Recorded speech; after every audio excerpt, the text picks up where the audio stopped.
Welcome to Movie Recaps with Brian. Subscribe below for daily recaps. Today we're recapping Drop, directed by Christopher Landon.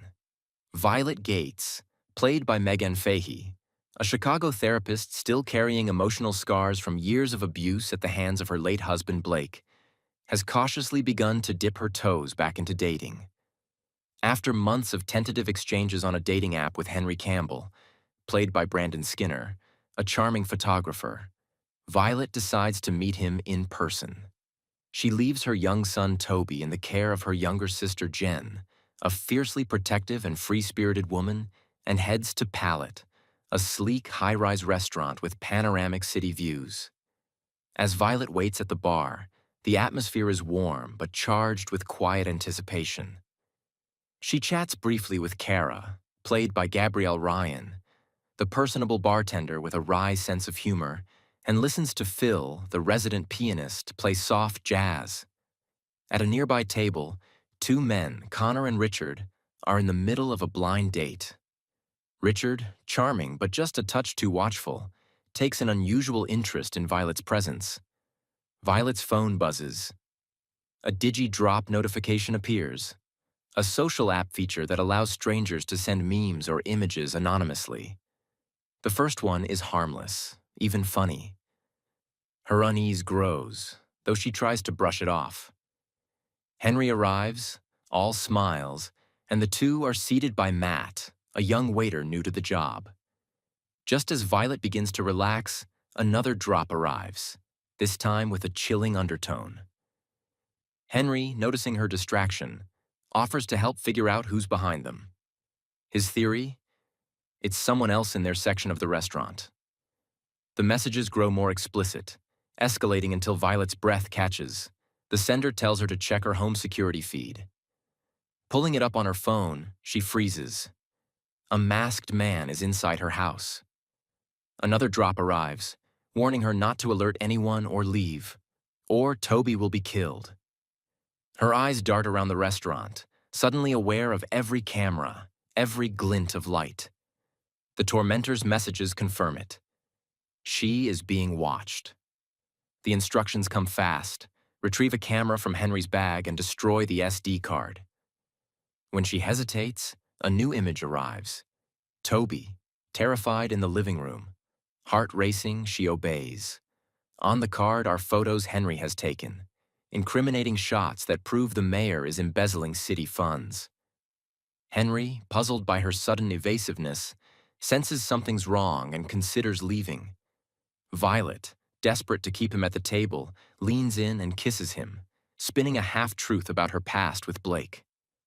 For a moment, the tension breaks until her phone buzzes again. The new order is blunt. Go to the bathroom, retrieve a hidden vial of poison, and use it on Henry. She scans the room, her suspicion falling on Connor. Confronting him yields nothing, but time is running out. Instead of poisoning Henry, she slips a note to Phil, begging for help. But as Phil makes for the exit, he collapses, poisoned himself. The tormentor's next message is cruel. Kill Henry now. Violet steadies herself, ordering a round of shots and slipping the poison into Henry's. As he lifts his glass, panic takes over, and she knocks it from his hand. When Henry goes to clean up, Kara approaches, mentioning how Richard has been eyeing Violet all night.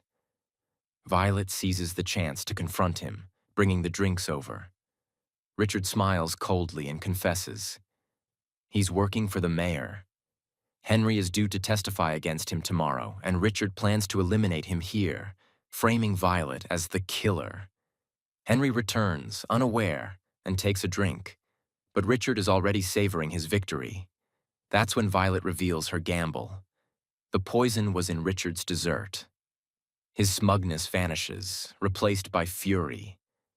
He pulls a gun, firing at Violet. Henry shoves her aside and takes the bullet. Chaos erupts as Kara is injured in the crossfire. Richard orders his unseen partner to kill Toby and Jen. Thinking fast, Violet grabs a heavy hockey puck from a display shelf and hurls it at the floor-to-ceiling window. The glass shatters under the restaurant's intense air pressure, and Richard is sucked toward the edge. He claws for balance but loses his grip, plummeting into the night. Violet teeters dangerously close before Henry drags her back. They take Henry's car and race toward her home. Inside, Jen has been fighting to protect Toby but is shot in the struggle. Toby bolts upstairs. Violet bursts through the door, stabbing the henchman, but he overpowers her. As he raises his weapon, Toby appears behind him, clutching the gun he dropped. Violet seizes it, firing twice. The man collapses. In the quiet aftermath, the sound of sirens rises in the distance. Weeks later, Violet visits Jen and Henry in the hospital. The mayor has been exposed, his corruption broadcast across the city. Henry, though wounded, is recovering and looking at Violet with the kind of trust neither of them thought they could feel again. As they talk about a proper second date, Violet's phone buzzes. Another drop appears, this time from Jen, a playful meme that makes Violet roll her eyes and laugh. The darkness has passed. For now. Thanks for watching. Like and subscribe below to watch more movie recaps with Brian. Comment below which movie you'd like to see recapped next.